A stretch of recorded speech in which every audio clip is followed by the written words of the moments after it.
আজকে আমরা একটা ইন্টিগ্রেশনে অঙ্ক করব। অঙ্কটি হলো integration x to the power 4 plus x square plus 1 by x square plus x plus 1 dx. তো এটা কী হবে? এখানে এক্স টু দি পাওয়ার 2 তার whole square plus 2 x square plus 1 square minus x square. তাহলে এখানে সূত্র পড়ে গেছে স্কোয়ার প্লাস 1 হচ্ছে হোল স্কোয়ার মাইনাস স্কোয়ার। তো এটা ছিল x to the power 4 plus x square plus 1 সমান আমাদের এইটা এসেছে। এবার এটা সূত্র পড়ে গেছে এ স্কোয়ার মাইনাস বি স্কোয়ার। তাহলে কী হবে করলে এটা এ প্লাস বি ইন্টু এ মাইনাস বি। তাহলে আমরা এখানে এটা পুট করে দেবো।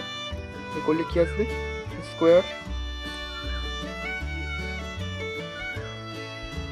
প্লাস 1 কোথায় প্লাস করব প্লাস হচ্ছে তাহলে কি যদি আমি into X square plus 1 plus x,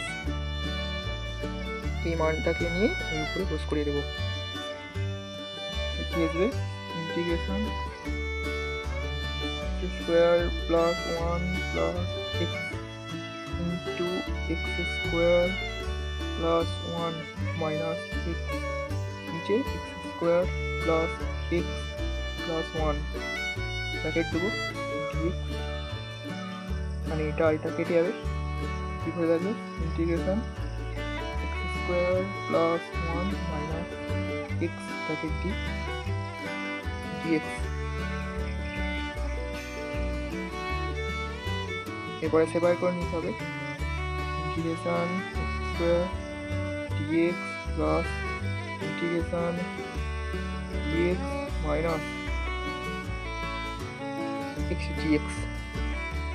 এরপরে তাহলে ইন্টিগ্রেশন এক্স স্কোয়ার ডিএক্স কী তাহলে কি X to the power 2 plus 1 হবে আর নিচে 2 প্লাস 1 প্লাস ইন্টিগ্রেশন ডিএক্সের কী হবে করলে এক্স হবে আর এখানে মাইনাস সূত্র এক্স টু দি পাওয়ার 1 আছে মানে 1 প্লাস 1 হবে আর নিচে 1 প্লাস 1 প্লাস সি হচ্ছে কি